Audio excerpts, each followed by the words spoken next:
Blossom and Thicket's Big Rescue. On a bright, sunny farm lived Blossom, a gentle cow who loved to graze in the greenest meadows. Not far away, by the cool, muddy river, lived Thicket, a strong buffalo who loved to wallow and splash.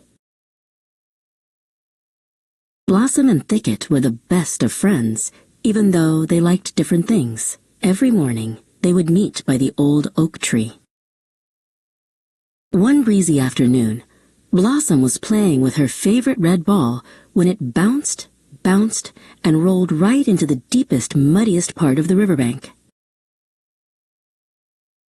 "Oh dear," cried Blossom, "it's too muddy for me to get it. My hooves will get stuck."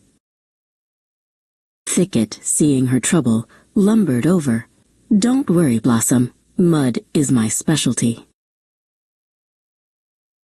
Thicket carefully stepped into the thick mud, sinking a little with each step, but his strong legs kept him steady. He reached the red ball, but it was stuck tight. He tried to nudge it with his nose, but it wouldn't budge. "It's too heavy for me to push alone," Thicket grunted, "but it's also too sunny for me to stay here long." Blossom had an idea. "Maybe if I pull from the grassy side and you push from the muddy side, we can get it out together." With a mighty pull from Blossom and a powerful push from Thicket, the red ball popped free. They cheered. Blossom and Thicket knew that even though they were different, their friendship and teamwork made them the best problem solvers on the farm.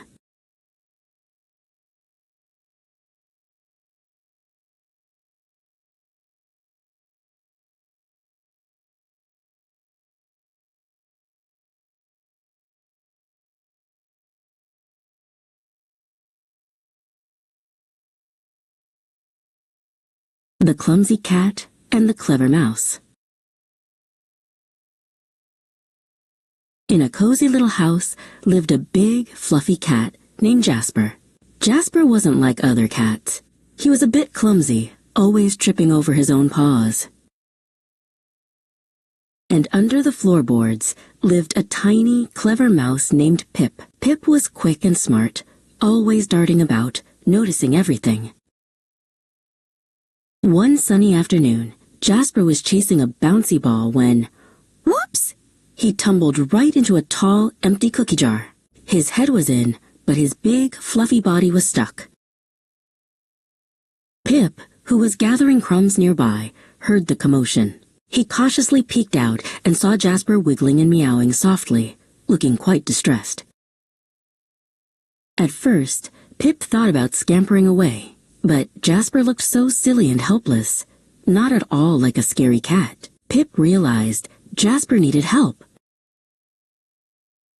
Pip scurried closer, his tiny brain whirring. He looked at the jar, then at Jasper's paws, then at a nearby string of yarn. An idea sparked. Carefully, Pip gnawed at a loose thread of yarn until it came free. Then, with all his might, he began to pull the string, trying to tug the jar. But it was too heavy. Jasper, seeing Pip's efforts, tried to help too. He wiggled his body, pushing against the jar from the inside, just a little. With a final, combined P-O-P, Jasper's head came free. He tumbled out of the jar, blinking in the sunlight, a little dizzy but very grateful.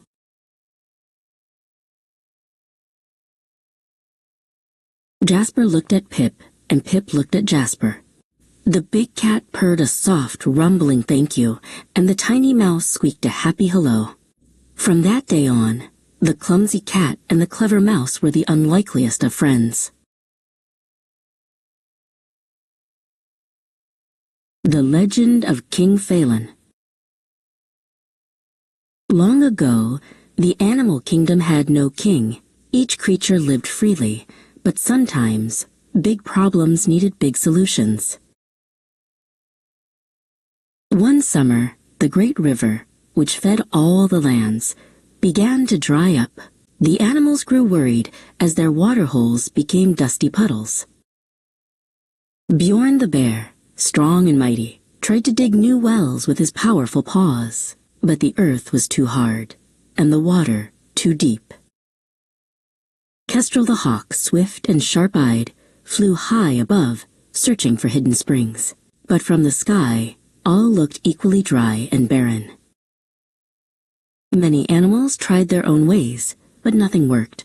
Despair began to settle over the kingdom. Then, Faelan the fox, known for his clever mind, stepped forward. "We cannot dig deeper or fly higher," he said, "but we can work together to bring the river back." Faelan proposed building a long channel, from a distant, smaller stream to the great river bed. It would be hard work, but many paws, claws, and beaks could do it. At first, some animals grumbled. Too much effort, they cried. But Faelan showed them how, by starting small, they could make a big difference. Soon, every animal joined in. Bjorn cleared paths, Kestrel guided from above, and even the smallest creatures carried pebbles.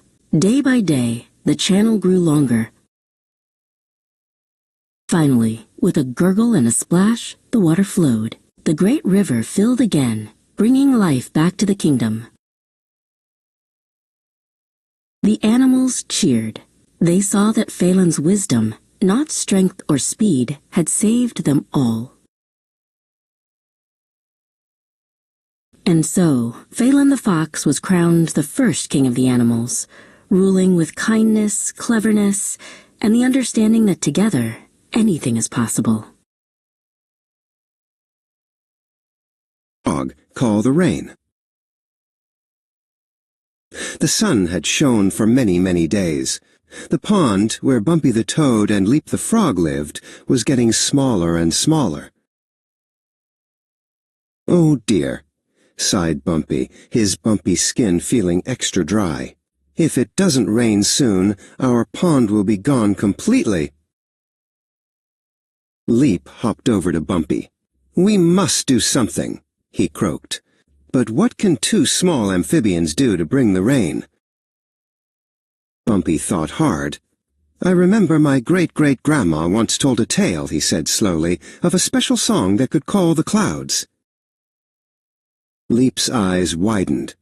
"A song? Let's try it." He took a deep breath and let out a loud, hopeful croak. Bumpy joined in, his voice a rumbling rumble, rumble. They sang and sang, their voices echoing across the dry land. They sang all morning, their throats getting a little sore. Still, the sun blazed, and the sky remained stubbornly blue. "Maybe it's not working," Leap whispered, feeling a bit discouraged. "Perhaps the song is just a story." But Bumpy remembered his great-great-grandma's wise eyes. She said you must sing with all your heart, even when it feels like nothing will happen.